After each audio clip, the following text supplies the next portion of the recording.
Schoolwork? Nice try, Amma said, but left it. My heart fluttered in relief. I'll be back by the afternoon, and then you can go visit Mamou at the prison. I opened and then shut my mouth. Afternoon? I was supposed to meet the poets at the shawarma restaurant for a critique circle. We always met up around a plate of pilaf and doner kebabs.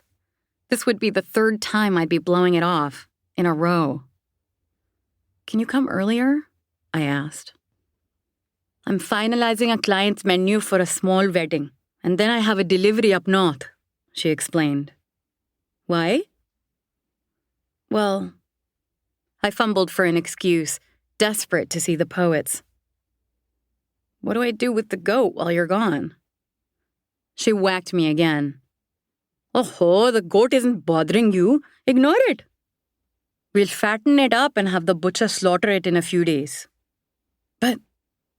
She raised a brow, silently urging me to talk back just so she could whack me again. Ridiculous, I know. I decided to change the subject. Amma, when you go, can you leave the door unlocked? My friend is coming to drop off my physics textbook, I said.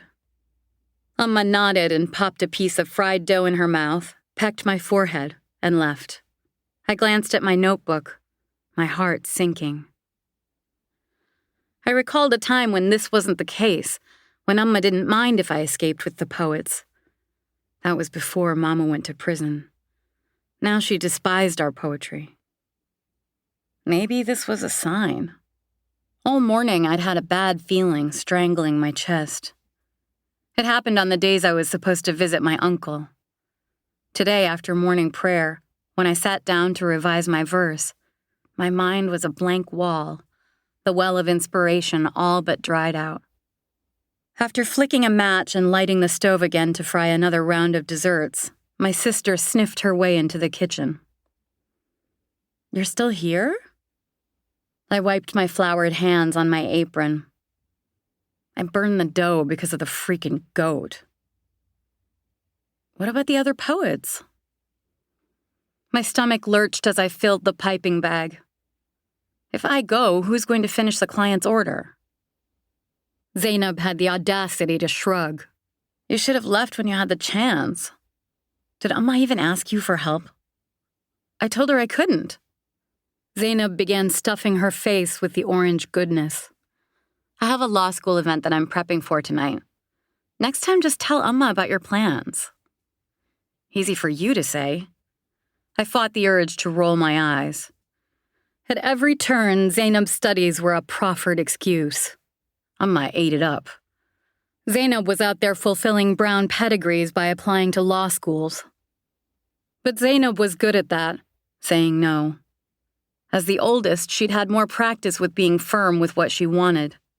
I was always caught between both extremes. Suddenly, Zainab paused mid-bite. Oh, Nida. What? Is that your notebook? I whirled around and the goat nudged my notebook off the kitchen counter, nibbling on the edge. I snatched it away before more damage was done, wiping the wet, ruined pages against my sweatshirt.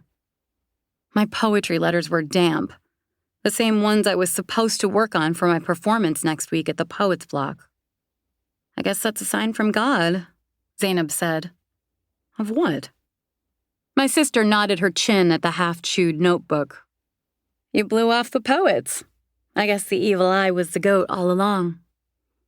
Her words were meant as a joke, but it stung. I swallowed uneasily. Which evil eye? I turned and saw my friend Alexis poke her head into the kitchen. Your mom let me in, she explained. I'm dropping off the textbook you let me borrow. Is that a goat? Her eyes became blue saucers. Yes, that is a goat, I said nonchalantly. It's chewing on paper. Yes, it's chewing on paper from my journal. Why are you acting like this is normal? We sacrifice goats for charity, but according to Zainab, the goat is cursing me with the evil eye. I met Alexis last year in the 11th grade. She was the first white friend approved and vetted by my Amma's paranoid standards. A goody of our block, Amma decided.